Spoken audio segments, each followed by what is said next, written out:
Estamos de volta, hein, gente? Estamos de volta aqui para ver se a conexão dá certo. Botar o Fernando aqui, Fernando Santos, para bater um papo conosco aqui no canal dos Campos para Rede. Hoje estamos no Instagram. Vamos só aguardar aqui que ele esteja ao vivo para a gente poder fazer esse bate-bola. Vamos lá. Hoje é terça-feira, hoje é dia de live. Canal dos Campos para Rede aqui no Instagram. Vamos só aguardar um pouquinho mais que agora vai dar certo. O Fernando entrar aqui para a gente adicioná-lo e conhecer um pouquinho das histórias do Fernando. Olha, o Fernando tem história boa, hein, gente? Eu estava pesquisando um pouquinho, o homem tem história boa. Primeiro foi campeão com o Flamengo e campeão com o Vasco, não é para qualquer um, né? E jogou na seleção brasileira de base, conquistou título com a seleção brasileira. Tem muita história bacana. Vamos só aguardar aqui que ele esteja ao vivo para a gente mandar o convite e começar a interagir, falar de futebol, falar de coisa boa, né? Futebol, alegria, paixão, mexe com o torcedor. Vamos esperar aqui. O Fernando está aqui, ó. Vamos acenar aqui para ele. Vou mandar o convite. Cadê o Fernando? Vamos lá. Vamos lá, Fernando. Convite enviado. Boa noite, Fernando. Seja bem-vindo. Boa noite, tudo bem, Alberto, meu querido? Pô, difícil, né, compadre? Difícil. Tamo junto, graças a Deus você está aqui, é um prazer. Queria dizer que o nosso canal dos Campos para Rede tem a honra de receber um zagueiro, sabe, aquele zagueiro que colocava respeito no futebol, que a gente não tem mais isso hoje. Fernando, de verdade, é uma honra ter você aqui, seja muito bem-vindo, boa noite. Boa noite, Roberto. Boa noite a todos que estão nos vendo, nos ouvindo. E, enfim, a honra é toda minha. Eu tô feliz de poder participar, enfim. Tô pronto. Nasci pronto.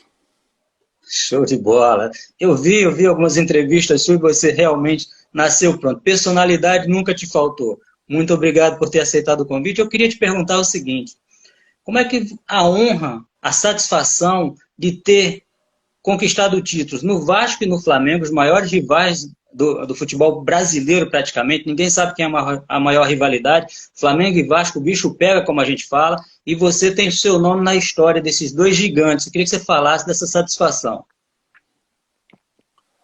Pô, Roberto, eu cresci no Flamengo desde pré-adolescente, né? Desde os 11 para 12 anos de idade eu cheguei no Flamengo e construí toda a minha carreira até os 24, até quase 24 anos dentro do Flamengo. E tive dentro do clube uma construção não só de carreira profissional, mas como de cidadão também. O Flamengo foi muito importante na minha vida. Sou grato até hoje, não escondo isso de ninguém. E joguei muitas vezes contra o Vasco. E, enfim, tinha, né, essa rivalidade na veia, sempre nos confrontos desde a base.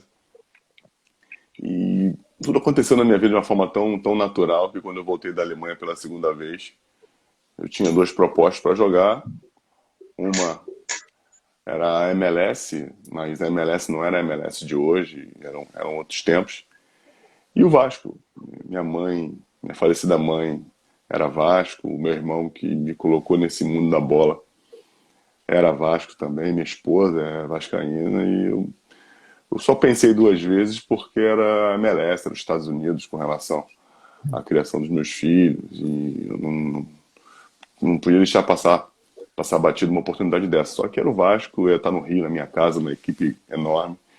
Eu fiquei muito feliz, cara. Fiquei muito feliz, mas no Vasco começou meio conturbado. No Flamengo foram mil maravilhas dentro do campo. Eu sou grato pra caramba às duas torcidas. Eu não posso ser hipócrita e dizer que pra mim é parelho, porque não é. O Flamengo, na minha história, foi muito mais importante, muito mais significativo, mas eu respeito demais a instituição Vasco da Gama, ao clube, respeito a torcida pra caramba e sou muito grato por tudo que fizeram por mim. Maravilha. Olha, as perguntas vêm aqui e graças a Deus vai ter bastante gente comentando, fazendo pergunta. O Patrick fala, como foi jogar com Juan e Gamarra? Dois, não jogavam nada esses rapazes, né? Como é que foi jogar com esses feras aí, Fernando? Pô, a minha faculdade foi boa, né? De- o Juan é um amigo de quase 30 anos. Eu cheguei no Flamengo, o Juan já estava lá e para quem não sabe, eu era atacante, né? Eu enfrentei o Juan muitas vezes nos treinamentos. como atacante, fui virar zagueiro depois de um amigo, se não o melhor, um dos melhores da posição que eu já joguei e vi jogar. Incrível como o Juan desempenhava a função de zagueiro. E o Gamarra, eu conheci o Gamarra quase no melhor momento da carreira dele. Foi quando, pouco depois da Copa de 98, onde ele fez uma Copa do Mundo inteira, né, chegando às quartas ou semifinais sem fazer uma falta. E pô, foi uma faculdade muito interessante e eu consegui jogar bastante com os dois, né? Infelizmente eles se lesionaram e eu fiquei revezando com um e com o outro. Aprendi um pouquinho, podia ter aprendido mais, mas aprendi o necessário.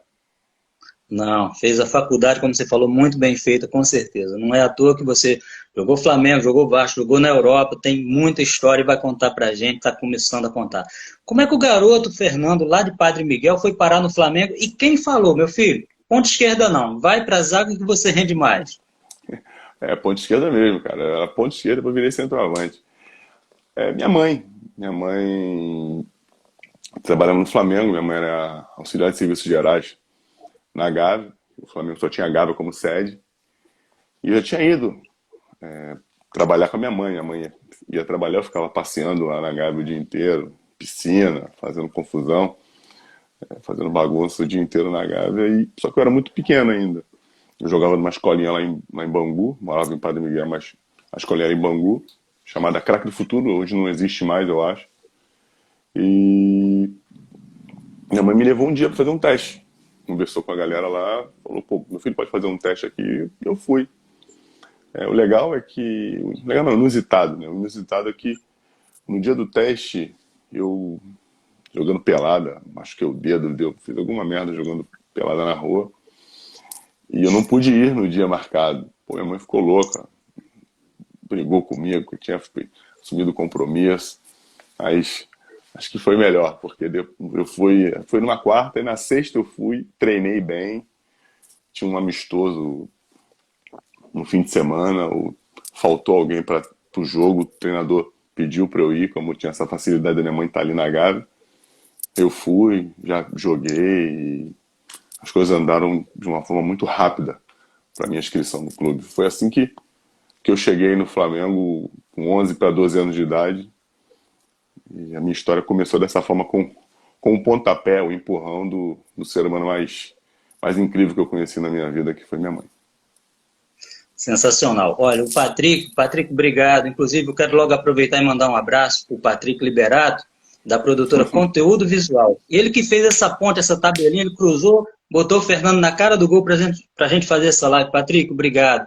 Conteúdo visual, o Patrick também, ele é personal fight, rapaz. Personal fight, o homem não é fraco não. Qualquer dia a gente vai fazer uma live com o Patrick falando do nome das lutas, no tatame, artes marciais. Patrick, um beijo no seu coração, obrigado. Inclusive tem um storycast que a gente vai falar um pouquinho depois também, ele faz lá a produção. Mas ele que fez esse meio campo. Roberto, estava falando com ele, a história é até engraçada, eu conheci o Patrick, eu sou vendedor, eu trabalho com a internet, conheci o Patrick na rua, a gente foi fazendo esse contato, pedi para ele se inscrever no meu canal, e ele falou, tem uma produção aqui. E aí fez essa tabelinha e colocou aqui o Fernando Santos na cara do gol. Patrick, muito obrigado. E ele faz uma pergunta.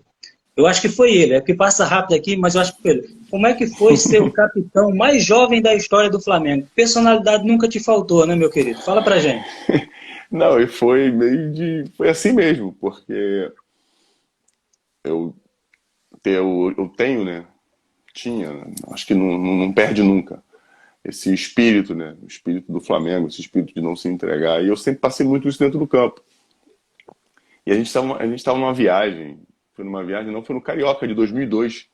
No Carioca de 2002, era o Evaristo Macedo o treinador, e ele não sabia quem ele iria colocar. E o legal é que o Evaristo de Macedo, em 98, quando ele chegou no Flamengo, estávamos no profissional. Juan, eu, Lê, Reinaldo. O Evaristo chegou e mandou todo mundo pro Júnior, que só tinha que jogar profissional, que moleque jogava no Júnior, derrubou todo mundo. E voltou em 2002. E tinha uns caras já mais velhos, o Fabaiano estava, o Atisson estava. E um consenso entre todos e eu me coloquei à disposição também, isso é importante dizer, e me escolheram de capitão. E as coisas caminharam bem, eu acho que consegui representar bem. Eu sempre fui um cara muito de exemplo dentro do campo. Assim, fora do campo eu fazia minhas coisas, tinha minha personalidade, minha vida particular, mas dentro do campo, quando chegava para treinar, eu sempre fui a Vera. Dentro das quatro linhas eu não titubeava, até porque eu sabia a importância que tinha para mim, o que representava na minha vida, na minha família. Eu acho que esse exemplo, essa transpiração que eu tinha dentro do campo, acho que veio para confirmar, né, esse status de líder, porque a abraçadeira é mais um símbolo, mas a tua liderança vem da tua atitude, não vem do que você coloca no braço. Show de bola. Muitos jovens, ô Fernando, eu moro no Rio de Janeiro há 31 anos, sou potiguar lá do interior do Rio Grande do Norte. Vim para cá e não consegui ser jogador de futebol, fui ser vendedor, mas adoro falar de futebol e graças a Deus estamos aqui. Olha, muitos jovens no Rio de Janeiro são assediados pelo tráfico, principalmente quem mora perto das comunidades. Você acha que o futebol, a gente pode dizer que foi um escape para você? O futebol foi, sabe, realmente tirou você de uma situação de risco e realmente transformou a sua vida? Desculpa, eu tô dando risada aqui, é porque eu tô lendo o Patrick falando aqui, falando para perguntar da escova de dente do Carlos Alberto. Tu tá falando sério? Ele quer falar comigo com palhaçada, tá vendo? Não, é um Não, não, é bate-bola. Aqui todo mundo interage, é um bate-bola. Show de bola. Que bom não, que é a gente está importante, rindo. importante você fazer essa pergunta. Parece até que você me conhece. A gente se conhece, mas há muito pouco tempo. Eu sou do Rio de Janeiro, sou do subúrbio do Rio de Janeiro, sou nascido no Sapo de Camará e criado em Padre Miguel, né, na antiga famosa Rua I. E onde tinha tráfico, bandido, essas coisas que a gente está acostumado a ver hoje com mais facilidade na internet, até por causa da tecnologia da globalização, mas antigamente não era tão fácil de ver, só que você tinha que ir nos lugares ou ver na televisão, né? E eu fui criado, eu tive irmãos que se envolveram no crime, que hoje não estão mais conosco, e o futebol para mim foi literalmente uma saída. Quando eu era jovem, quando eu cheguei no Flamengo, até porque a gente não conseguia ver como era a vida de um jogador. Não quero ser saudosista em dizer que era bom ou ruim. Só estou dizendo que há algum tempo atrás a gente não via jogos na televisão com essa facilidade que tem hoje. A gente não sabia da vida dos craques, como eles vivem, como eles levam as vidas deles, como é glamourosa a vida de um cara de sucesso no futebol. É bom a gente ressaltar que são muito poucos os que fazem sucesso, né, dentro do Brasil, né, que são 28 mil jogadores quase. E o futebol para mim foi literalmente uma saída.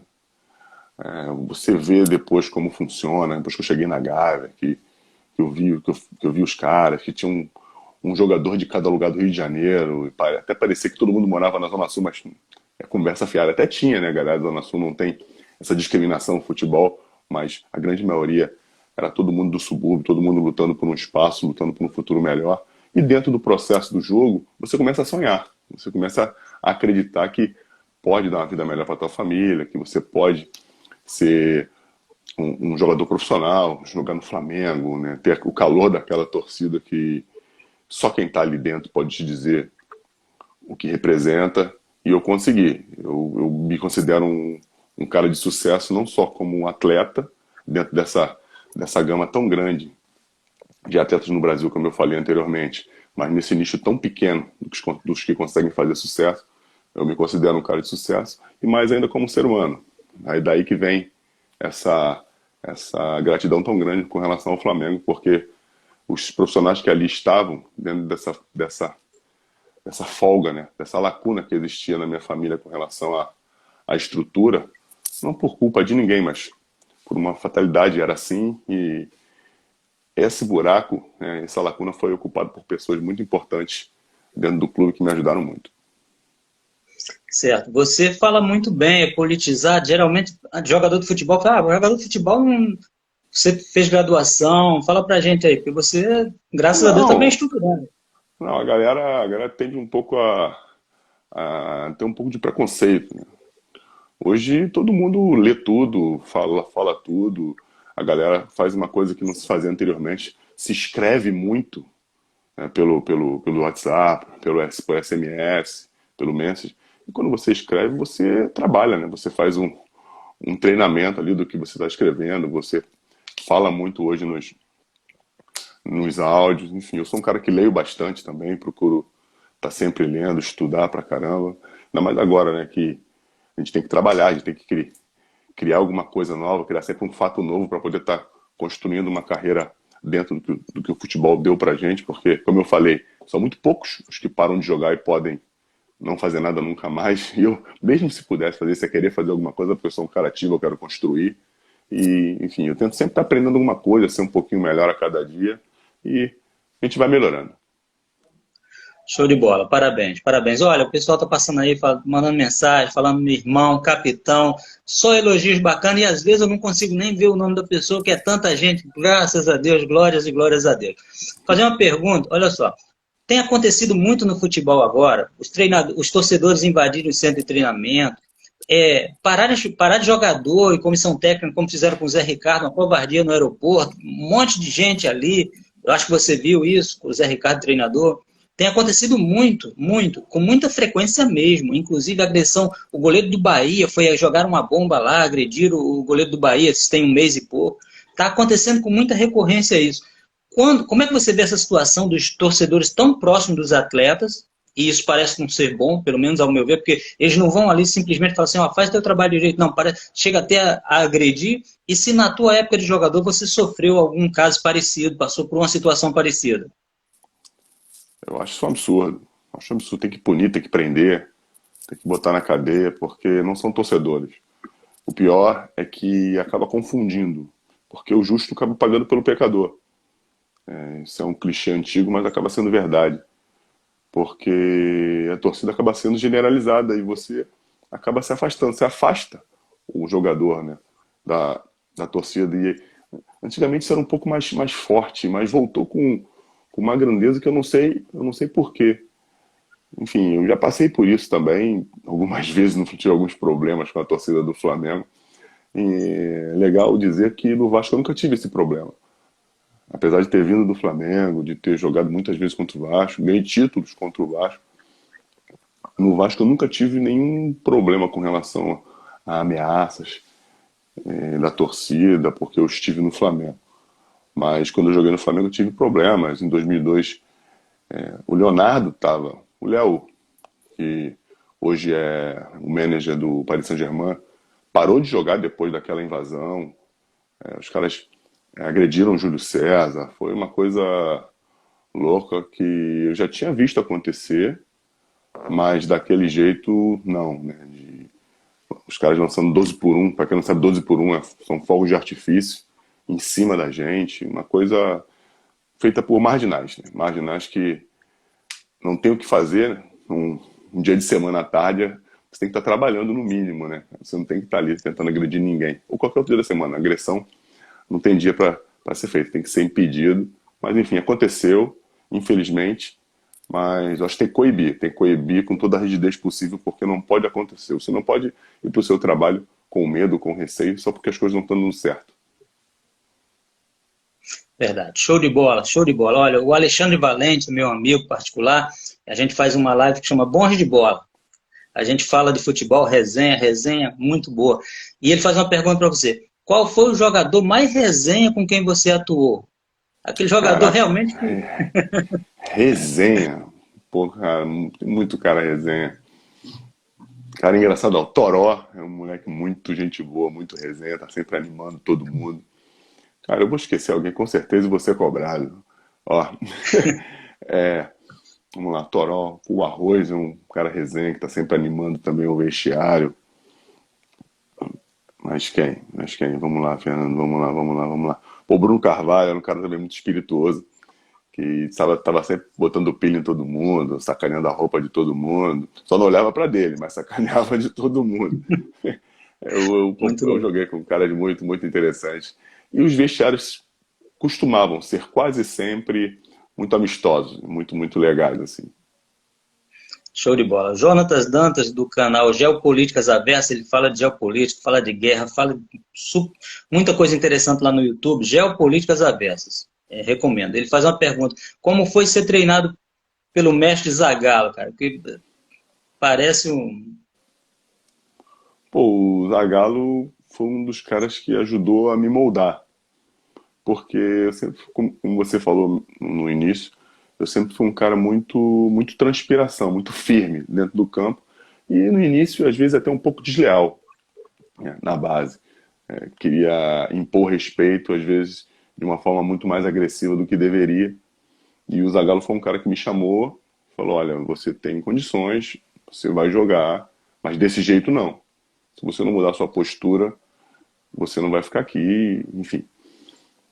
E eu tentei melhorar, tentei corrigir essa, essa falha, né, esse erro que eu tinha com relação à forma de agir dentro do campo.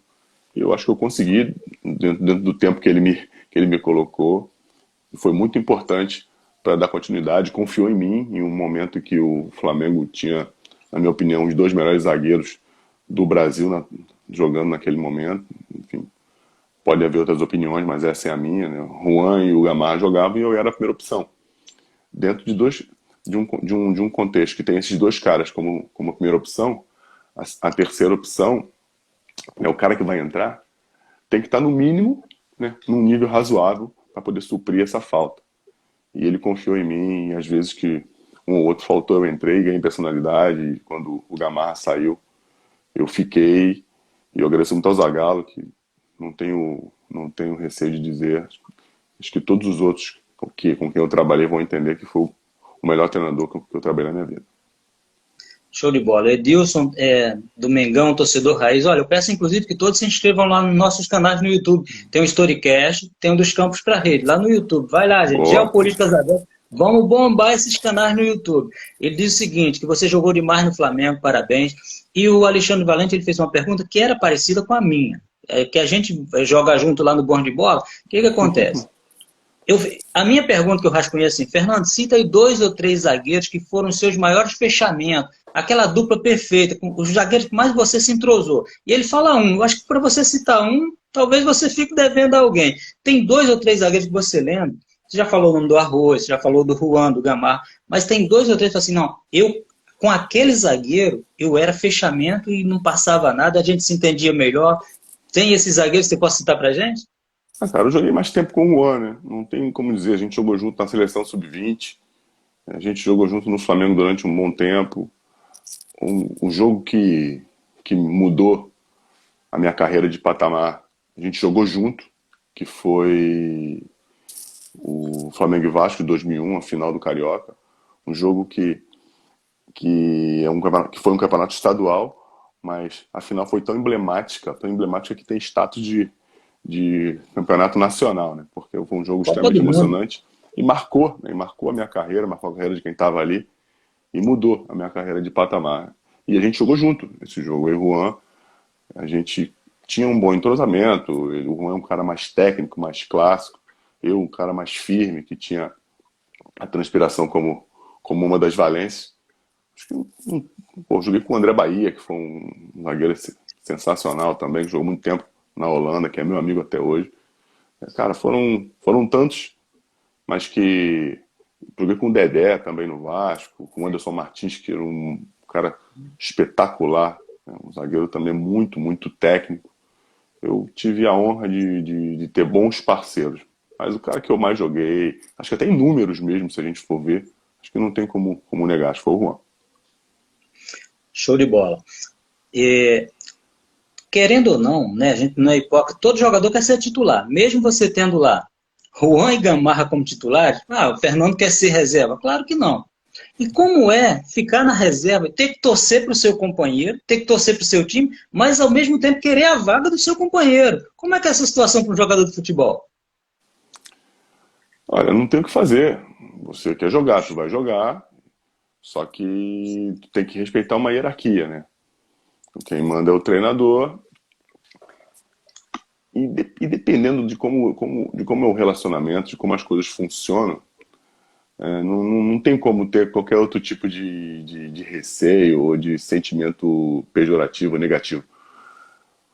A zaga é Juan e Gamarra. Eu não posso ser arrogante e achar que eu vou jogar no lugar de um dos dois. E eu nunca tive esse problema. Quando eu voltei para o Flamengo em 2005, eu eu fisicamente estava muito, muito mal fisicamente. E várias vezes, né, no início, recuperando a forma física, até a forma técnica mesmo, o ritmo de jogo. Fiquei no banco várias vezes e isso não me incomodou. Enfim, só depende de mim. Eu sou um cara que eu prefiro focar muito mais em mim do que nos outros, né? Eu tenho que fazer o meu. Se o meu estiver sendo bem feito e a oportunidade aparecer, eu tenho que estar pronto. E quando apareceu em ambas as oportunidades, eu estava pronto e consegui dar conta do recado. Muito, muito, graças a Deus. Olha, eu quero agradecer a todas as pessoas que estão acompanhando a live. Muito, muito obrigado por estar prestigiando aqui. Às vezes eu não consigo pegar umas perguntas, eu olho para lá, olho para cá, a pergunta já passou, mas agradeço a todos que estão conosco. E hoje a gente tem a honra de falar um pouquinho com o Fernando Santos, Fernando 04, Fernando zagueiro, zagueiro. Daqui a pouco eu vou fazer uma pergunta sobre zagueiro, zagueiro, que o Brasil não tem mais zagueiro, zagueiro. Não tem alguém que imponha respeito. Não é ser desleal, é jogar na bola como o Fernando jogava, que até ele falou que foi o Zagallo que tolhiu ele ali, meu filho vai assim, vai assado, mas jogava firme, chegava firme. Hoje o zagueiro, o Flamengo, eu já falei, daqui a pouco eu vou falar, se não parar, se não vou falar demais. O Fernando, o casa própria, ajudar a família, estabilidade financeira, um pé de meia, quais foram as maiores alegrias e realizações que você teve através do futebol? Pô, boa pergunta, Roberto. Primeiro, foi ter conseguido me tornar um cidadão de bem, não ter me encaminhado pro lado negativo da vida, vamos dizer assim, porque eu tive alguns exemplos, né, até dentro da minha própria casa, na rua, onde eu sempre andei muito na rua, e eu não sei por que motivo, eu acho que o esporte teve teve muita participação com relação ao caminho que eu tomei na vida. E mais na frente é poder ter conseguido me relacionar com pessoas melhores que eu, ter aprendido pra caramba, ter evoluído como pessoa, ter conseguido conquistar coisas materiais que, se não fosse pelo esporte, eu não sei se conseguiria, né? A gente não tem como adivinhar, mas mais do que ter me tornado um ser humano de bem, um pai de família como sou hoje, não tem bem maior do que isso. Muito bom. Quais foram os atacantes que mais te deram trabalho para marcar? E aquele que você tinha que dar uma chegada mais forte para ele sentir que não ia ter moleza? Aqueles que mais incomodaram o Fernando? Muita gente, muita gente. Eu joguei em uma época que os espaços eram muito maiores dentro do campo. E eu joguei no Flamengo boa parte da minha vida. Até os 31 anos eu só joguei no Brasil, no Flamengo e no Vasco, dois times grandes, e na Europa. Sendo que boa parte no Flamengo e no Vasco. Equipes que vão para cima, que estão sempre atacando e, enfim, é impossível você atacar e não se expor, você tem que se expor. E quando você se expõe, você coloca os seus defensores, né, de uma forma mais, vamos dizer, no mano a mano. A gente jogava muito no mano a mano, por mais que o treinador pedisse. Eu queria vencer e às vezes até empurrava o cara da sobra para frente, não vai para frente, a gente se vira aqui. Às vezes dava errado, às vezes dava certo. Mas eu marquei caras espetaculares. A gente falou de 2001. 2001 tinha eu, Lele Viola, né, Juninho Paulista. O falecido Fernandão era um cara sensacional, inteligentíssimo, difícil de marcar. Pô, Romário, Edmundo. Cara, se eu for falar aqui, é incrível. Eu joguei contra o Cruzeiro de 2003. Pô. O Alex, um dos caras mais brilhantes que a gente viu jogar aqui no Brasil, voando baixo, fez um gol de letra contra a gente no Maracanã. Enfim, muita gente boa. Se eu te falar eu vou estar sendo injusto, eu nem vou saber. De verdade, eu nem vou saber qual seria esse que mais me deu trabalho. Claro que tem aqueles caras que você enfrenta mais vezes, né? Que você joga mais vezes e acaba criando uma certa rivalidade, mas não tenho esse tipo de sentimento. Mas eu joguei contra caras espetaculares. Eu tenho certeza que estou esquecendo alguns, porque foi muita gente boa. Eu joguei numa época que, além, como eu falei, além dos espaços serem maiores, a técnica, né, era muito mais privilegiada. Show. Eu brinquei aqui, zagueiro chegava forte, mas era leal e fazia lançamento, parecia um meia. Tem vários lançamentos, eu estava vendo algumas entrevistas, alguns lances, lançamentos perfeitos da zaga, metia o cara lá na frente, na ponta, antigamente ainda tinha ponta, lançamentos perfeitos. Mas chegava forte, chegava forte. Tanto que você falou que na base você chegava mais forte ainda. Depois o Zagallo corrigiu um pouco, mas você chegava forte, mas era leal. Mas não está faltando. Você acha que Roberto, adoro futebol. E eu não vejo o zagueiro do meu Flamengo, por exemplo, chegar junto, se impor. Entendeu? Botar respeito. Não está faltando aquele zagueiro, não é aquele que dá porrada, mas aquele que fala assim, ó, o espaço aqui é meu, vem devagar, porque não é bem assim. Os caras entram na zaga do Flamengo brincando. E um amigo falou que você hoje seria titular no Flamengo e no Vasco mole. Opa, obrigado, obrigado, obrigado, Olha, obrigado. olha só. Mas está faltando aquele zagueiro, Fernando. O que você acha? Olha, não sei, eu acho que são situações diferentes. Como eu falei, são espaços diferentes, né? Quase não existe mais um mano a mano hoje entre você e o atacante.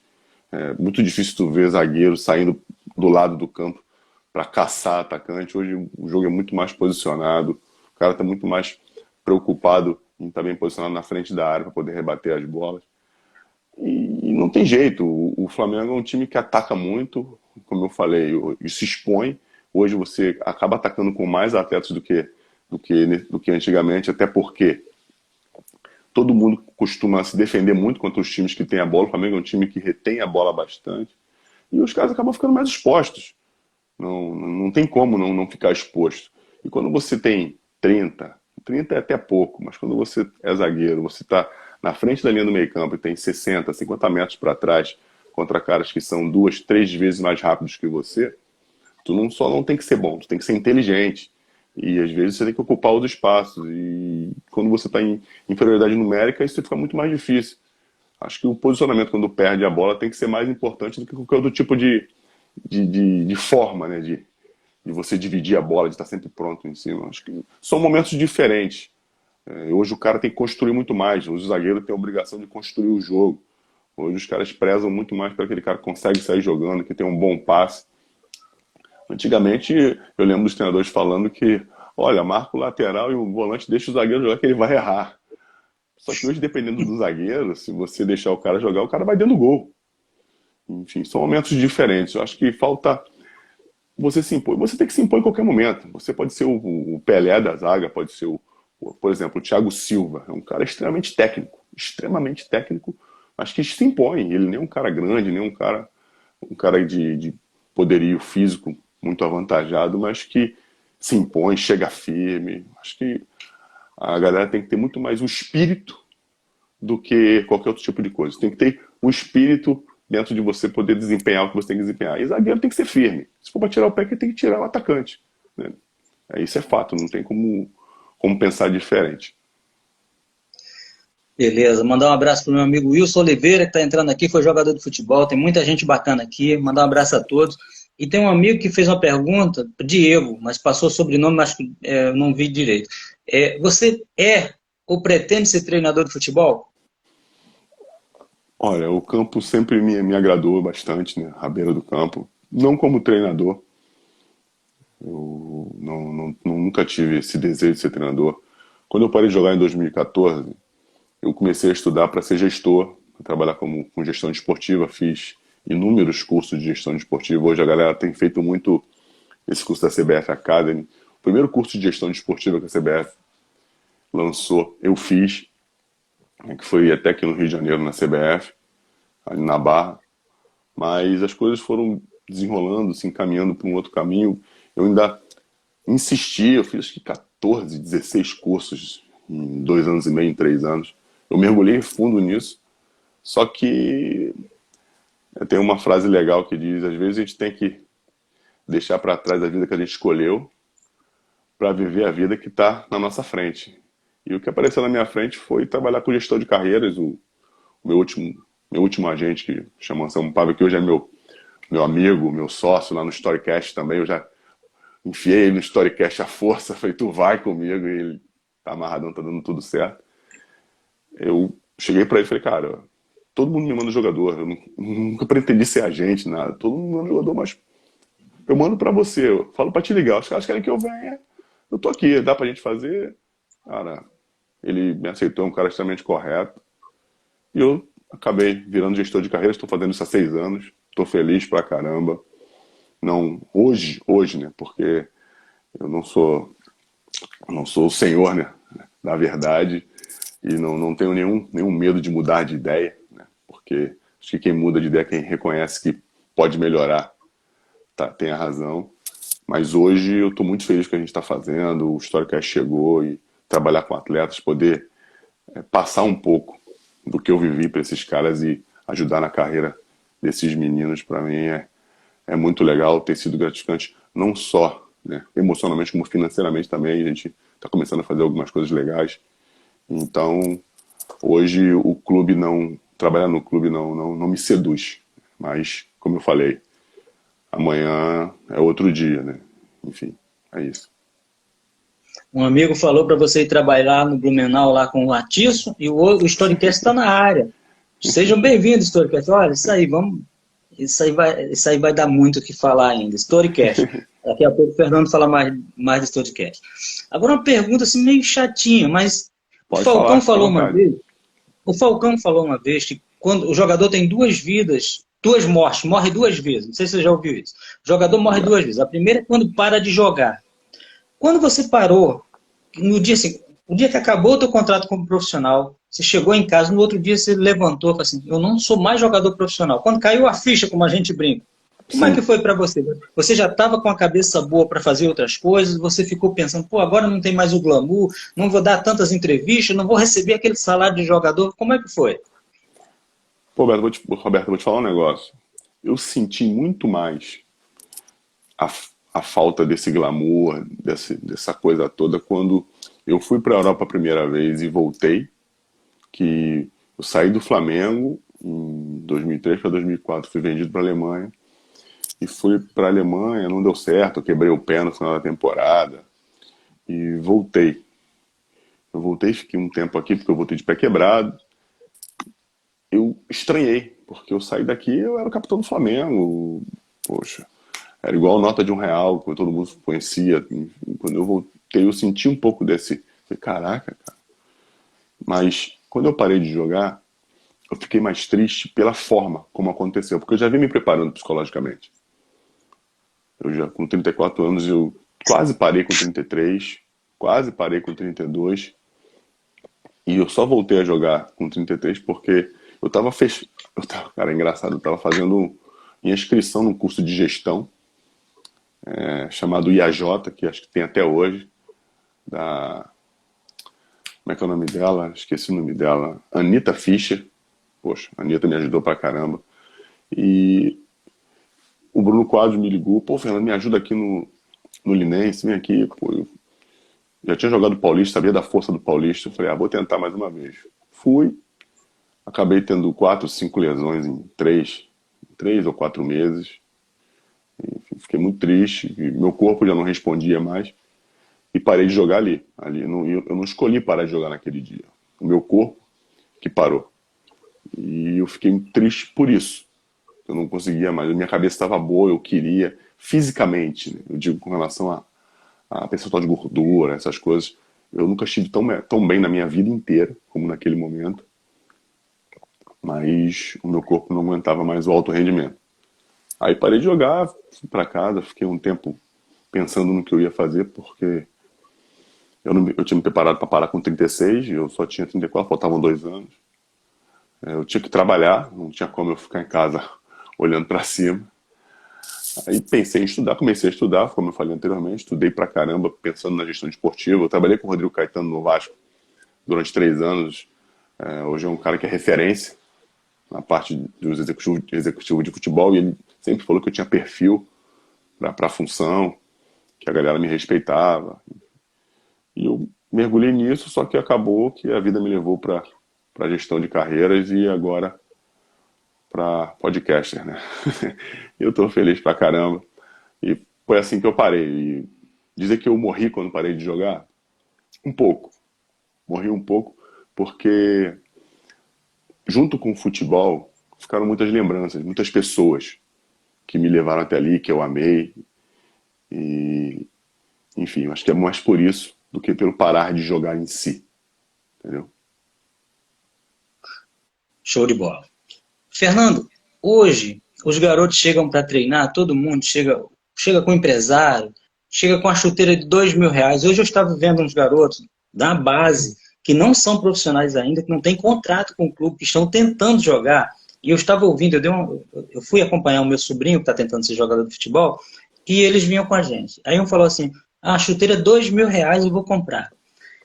Gente, uma chuteira é R$ 2.000. Show de bola, maravilha. Mas, Dois salários na, mínimos. sim, na época que você começou a jogar, até mesmo no Flamengo, que tem uma estrutura gigantesca, o maior clube do Brasil, me perdoe os outros, mas vocês passavam por alguma dificuldade com dinheiro para passagem? Dizem que tinha um ônibus, um trovão azul, um negócio assim, que o negócio era absurdo com as condições de jogo. E hoje os garotos já chegam no clube com um empresário, agora 10, 11, 12 anos, com um empresário, uma chuteira de R$ 2.000.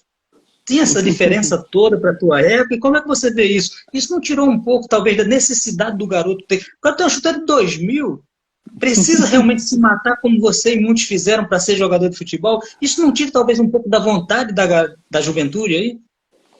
Eu acho que hoje em dia, acho não, dentro do que eu penso, você tem que querer muito mais do que antes. O teu querer tem que ser muito, muito maior para passar por cima desse tipo de vaidade, que acaba tendo. Porque você acaba criando uma rivalidade até com o seu companheiro. Eu já brinquei, eu tenho um sobrinho que foi base do Fluminense, hoje ele está na Ponte Preta, o Matheus Alessandro. E ouvindo as histórias do Matheus, tentando ajudar na carreira, e tu acaba percebendo que os meninos têm algumas rivalidades entre si que não existiam conosco na minha época. Por quê? Eu não gosto de falar na minha época, mas enfim. Uma das coisas que diferenciam é o clube. Quando eu joguei, o Flamengo, ele recebia material da Adidas, recebia material da Nike.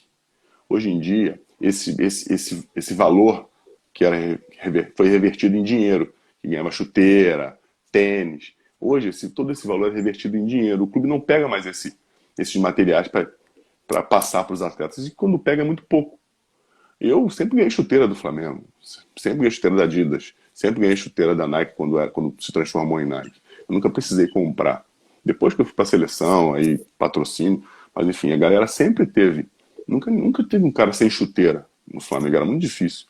Como o sistema mudou, acabou que os empresários tiveram que suprir essa falta. Porque a grande maioria vem de situações difíceis, né, com as comunidades, enfim, e as chuteiras são caras mesmo, e acabou para o empresário tendo que bancar. E a gente costuma até brincar, né? Pô, o Neymar arrebenta com a gente, porque cada chuteira que o Neymar lança é uma que os caras querem que você compre. Só que isso tem que ser educado, isso tem que ser educado não só pelo agente, mas pela galera de casa, que você não pode mudar os valores. Né? Você tem que estar concentrado, focado no que tem que fazer no campo. A chuteira vai ajudar, tem que ser um material de qualidade, mas você não tem que nem obrigado a comprar de R$ 2.000 ou de R$ 1.500. Não. Eu acho também isso uma coisa. Acho que é pura vaidade. Porque você quer sempre ter uma coisa nova, uma coisa diferente. Certo, acho que é Marconi Roberto 12. Ele fala assim: você foi muito bem nos bons de bola, nos donos da bola lá Dono da da bola. TV. Você pretende seguir carreira na televisão? Olha, eu te falei, não sei. Não sei. Os caras, eu já fui acho que 4 ou 5 vezes lá. Muito também porque os caras são meus amigos. O Getúlio era moleque quando eu estava no Flamengo. Já falei até para ele algumas vezes que você passou pelo futebol só para chegar onde tu está hoje, porque você é isso aí. Você é apresentador. E o Carlos Alberto foi meu filho durante 3 anos no Vasco, né? Eu brigo com ele que eu cuidei dele. Só fiquei no Vasco 3 anos porque eu cuidava dele. Se eu não cuidasse dele, já tinha me mandado embora há muito tempo, porque no Vasco o meu corpo já estava reclamando pra caramba e eu tive muitas lesões. Mas, enfim, eu tô pronto. Eu tô pronto. Como eu te falei, eu estudo, procuro fazer um pouquinho de cada coisa, melhorar um pouquinho a cada dia. E se aparecer a oportunidade e a gente entender que é legal, que não for atrapalhar o que eu estou fazendo, vambora, vambora, vamos aprender mais um pouquinho. Show de bola. E o Storycast? Você falou mais ou menos como é que surgiu, mas planejando daqui a 5 anos, como é que vai estar o Storycast, como é que vai estar o Fernando? Ele pode ficar bilionário. Cara, o Storycast começou com uma conversa entre meu filho mais velho e eu. Ele, por que você não faz? Eu nunca tinha pensado, eu sempre escutei muito Storycast por meio do Anselmo. O Anselmo Paiva, ele me indicou um podcast em 2016 chamado Resumo Cast, que é um podcast de livros. E eu sempre gostei muito de ler, e muitos livros dos quais eu li, eu tirei dali. E até hoje eu escuto de vez em quando o Resumo Cast. Na pandemia ele me indicou o Primo Cast, né, que é um podcast espetacular do do Thiago Nigro. Comecei a ouvir, gostei. Hoje não tem um dia que eu não ouça um podcast, incluindo o Storycast, que eu faço os bate-papos e ouço, né, até porque eu tento me corrigir em alguma coisa. Surgiu, a gente começou a fazer, começamos a conversar. A princípio eu comecei sem o Anselmo, era com o Felipe Ximenes, a gente ia fazer junto. Aí acabou que o Felipe Ximenes, a gente não se acertou em algumas coisas, aí a gente se separou. A gente é amigo até hoje, não tem problema algum. E eu convenci o Anselmo a fazer comigo, e vamos fazer, porque a galera acha que é fácil, né? Dentro de um monte de dificuldades. Eu comecei a pensar nisso em novembro. Olha quanto tempo tem. Até você conseguir material, montar estúdio, porque a gente teve que batalhar bastante para poder fazer o primeiro. O primeiro não foi tão legal, mas, como dizem umas pessoas, o perfeito é inimigo do bom, entendeu? Vamos fazer assim mesmo, que a gente vai evoluindo durante o processo. E a gente pensa em explodir, cara. A gente tem metas bem ousadas, a gente está fazendo um trabalho sério. É diferente do que os outros caras fazem, não para ser melhor ou pior, mas para termos uma identidade. Que a gente quer é contar a história. Eu quero chegar aqui, ou tô te vendo aqui, Roberto, beleza? Mas para ser o que você é hoje, você construiu alguma coisa importante lá atrás. E eu quero contar para o público, para nossa audiência, para a audiência dos caras que vão lá, ou das meninas que forem lá também, que a gente é bem democrático com relação a isso, saber o que vocês fizeram no início da sua carreira para serem quem vocês são hoje. Que é o mais importante para nós, né? Mostrar o lado humano, o lado cidadão, que você, independentemente das condições que você tem, você pode chegar onde você quer. Não, e olha, gente, Maicon, meu amigo jornalista, Vitor, todos estão aí, conferem lá no YouTube, Storycast. Tem a do Pedrinho, pô, é sensacional a história do Pedrinho, cara. Não, e o legal é que a galera não sabe disso. É isso que eu quero mostrar. Sim, Quando a galera que vê o Pedro lá, pô, esse cara fala bem, esse cara é isso, o Pedrinho é isso, jogou tanto. Mas, cara, as dificuldades que esse cara passou para estar ali, sim. o esforço que ele fez para se superar. Não, e fica muito bacana, como você foi do meio, você foi jogador profissional, esteve ali com eles, inclusive contra alguns, jogou muito, com o Carlos Alberto, por exemplo, que está lá também, você falou aí, o Atício, muita gente boa, olha, sensacional. Eu tenho um amigo falando, é rapidinho, porque a live no Instagram, a gente podia ter feito no YouTube, mas eu quis vir para o Instagram para fazer algo diferente.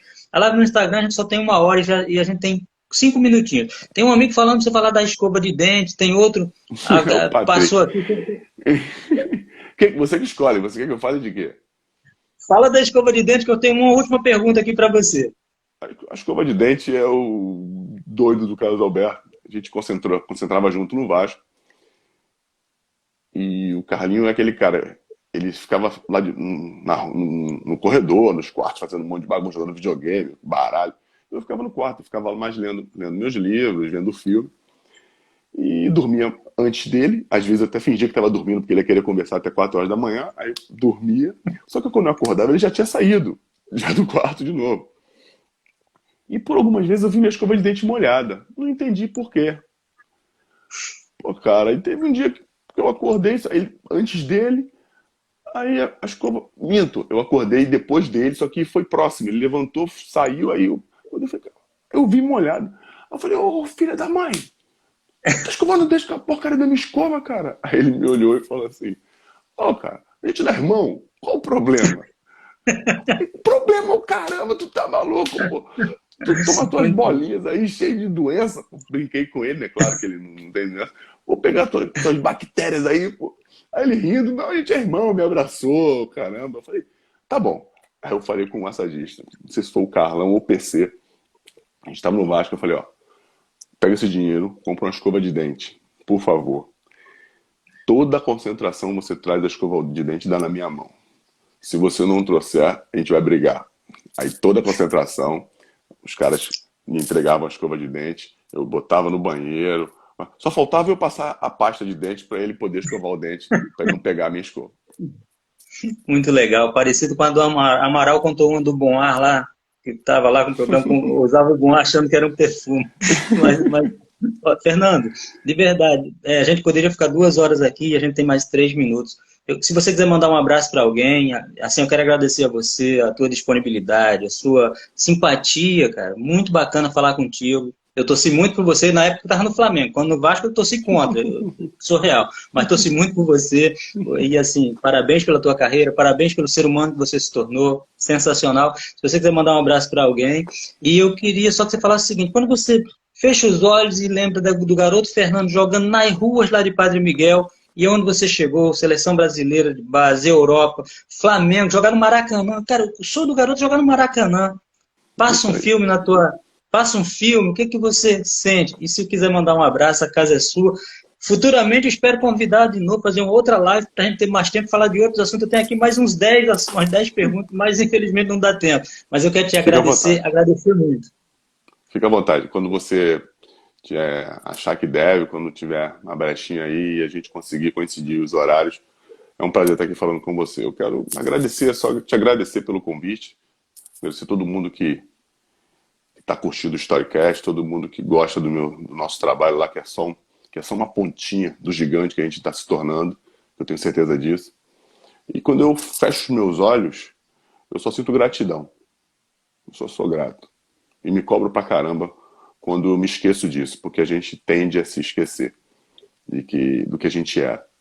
E eu sou grato pra caramba por tudo que aconteceu na minha vida, pelos seres humanos que entraram na minha vida, pelas pessoas que me ajudaram pra caramba, porque sem esse bando de gente legal, eu não seria nada, muito menos quem eu sou hoje. A minha família, meus filhos, enfim, a vida me tirou algumas coisas muito importantes muito cedo, mas me deu coisas muito grandes no decorrer da minha vida e eu sou grato pra caramba a isso. Valeu mesmo. Você é um vencedor, cara. Parabéns, parabéns. As pessoas Obrigado. estão aí, todo mundo te elogiando, falando bem de você. A live eu sei que vai ser derrubada daqui, a gente tem mais 1 minuto, mas mais uma vez, Deus te abençoe, é o que eu posso fazer. Nosso canal é humilde, chama-se Dos Campos para a Rede no YouTube, a gente não tem patrocínio, a gente mete a cara e vai fazendo, pedindo ajuda um ao outro. O Patrick que botou você na fita, Patrick, ó, um beijo no seu coração. A você, Fernando, e sua família, que Deus te dê paz, saúde, muitas coisas boas. E que realmente a gente possa combinar outra live, porque eu adorei falar contigo, parece que eu te conheço há muito tempo. E Storycast, gente, procura lá, Storycast, olha, sensacional, tem muita resenha boa, os caras são sensacionais. Vocês estão pensando que aquele pessoal aí da antiga que faz resenha lá, o Vampeta, vão ficar para trás, essa gentinha aí vai ficar para trás, Storycast vai bombar. Se o Vampeta ver isso, ele vai me crucificar, mas não tem problema, mas vai bombar mesmo. Gente, eu agradeço. E pronto, quando ele estiver lá, eu vou assistir, vou só fazer um comentário depois. Mas olha, eu quero agradecer a todos que estiveram aqui conosco. É muito bom falar de futebol, é muito bom falar de pessoas que têm história bacana. E quando você fala assim, sabe, gratidão, e quando você falou assim, eu conheci muita gente que agregou na minha vida, que me fez ser uma pessoa melhor. Cara, isso é sensacional, não é para todo mundo tem essa, sabe, tem essa simplicidade, essa humildade de falar isso. Parabéns, Fernando. Muito obrigado a você e obrigado a todos. Tamo junto, galera. Valeu. Até a próxima live. Storycast na veia. Vai, Patrick. A próxima é do Patrick. Um abraço. Valeu. Valeu. Boa noite, gente.